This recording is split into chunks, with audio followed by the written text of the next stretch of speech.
Hey guys, today I'm filming my Throwback Thursday of my June favorites from 2015. If you guys have not seen any of these videos from me before, I'll have my playlist linked down below. And basically I'm going to be re-reviewing the products I featured in my monthly favorites video from 2 years back and letting you know my current thoughts on those products, whether they are still favorites or I have placed them with something I prefer. My inspiration for this series is Kristen Game. I will have her channel and her playlist linked down below. I will also link down below the original video, and I will list and link all the items that I'm mentioning. So this was actually a really small favorites video to begin with, and I actually only have about half of the products currently, so this should be a quick video. The first thing was the Bourjois chocolate bronzer in the shade 51, and way back in the day that bronzer was all the rage, and I think especially because it was a product only available in the UK.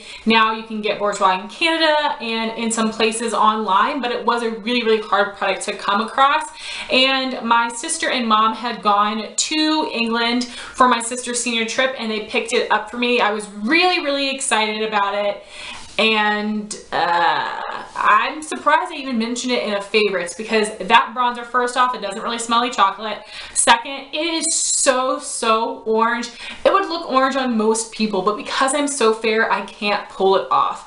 It's kind of like MAC Give Me Sun, which is a very popular bronzer, but it is super warm toned, so that really only works for medium tan skin tones. If you're fair like me, it is going to look like a hot mess on you. So I have no idea why I mentioned this as a favorite, because I haven't used it in years. I've gotten rid of it because it is just not the right shade for me. They do have another color, 52. I wish I had gotten that one instead, and I'm really disappointed it didn't work for me because it is a hard product to get in the United States, and it was a really cool thing to have, but no, definitely not still a favorite. And then I had two MAC blush favorites. These were both from limited edition collections, and the blushes I had would be Fleet Fast, which is from the Hey Sailor collection of summer 2012 maybe, and then I had Hipness, which was from the Wash and Dry collection, I guess, of summer 2015. And this is a blush that I did not purchase in 2012. I had actually purchased this off of a MAC Facebook group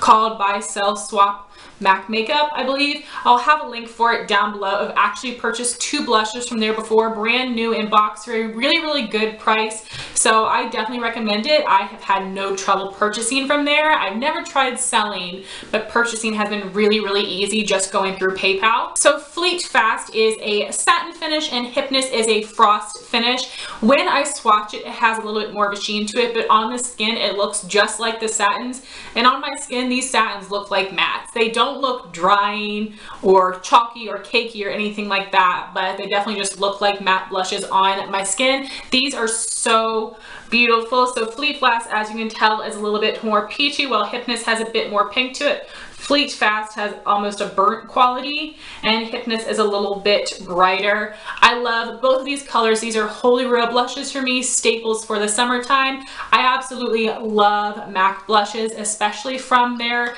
limited edition collections, and of course these both have a really cute packaging as well, so absolutely these are still favorites. My next favorite was an eye look. On the lid I was wearing the Maybelline Color Tattoo in Bad to the Bronze.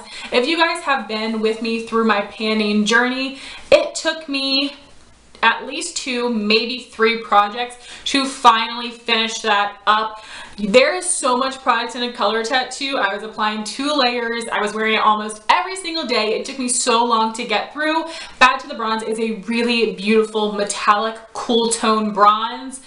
It is so beautiful. I absolutely love it. I have not repurchased it yet, but I definitely want to. Out of all the color tattoos I have, that is my #1 must-have. I think it is so beautiful with how metallic it is, and because it is a cool tone bronze, it's a little bit more unique than a typical bronze, so that product is definitely still a favorite. I love the Maybelline Color Tattoo formula. It's really easy to work with. They do come in pots. I have several of them.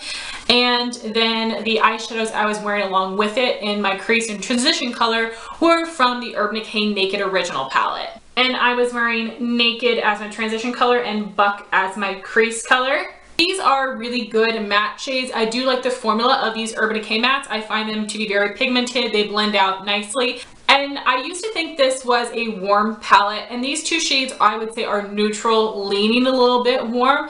But when you compare them to the warm palettes of today, they're a lot more orange based, and it makes these look even more neutral. But they did go really nicely with Bad to the Bronze because, as I said, it is that cool tone bronze.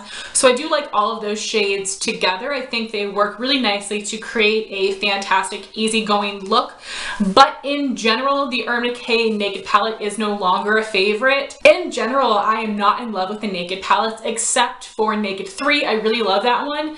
In the Naked 2 palette, there's only 2 shades that I think are must-haves. The rest I could do without, and those 2 shades I already have in singles. I do think Urban Decay has nice eyeshadow quality, but compared to some newer brands and newer formulas, like Anastasia Modern Renaissance palette is so buttery and creamy and easy to work with, and it just makes the Urban Decay shadows seem less pigmented and a little bit more stiff.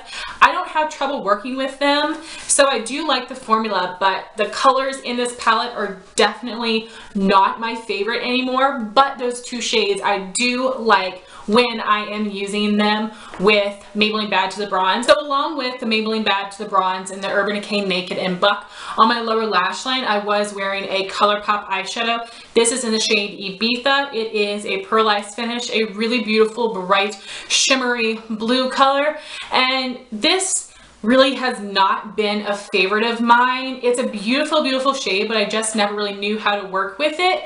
But recently I did try wearing this on the lid with some orange eyeshadows in the crease. I loved it. I thought it looked so pretty, so cool. So I'm thinking this might be a new rediscovered favorite for me, but I haven't used it in a really, really long time. And my next favorite was a lip product. It was a ColourPop lippy stick in the shade Fiesta, which had a cream finish.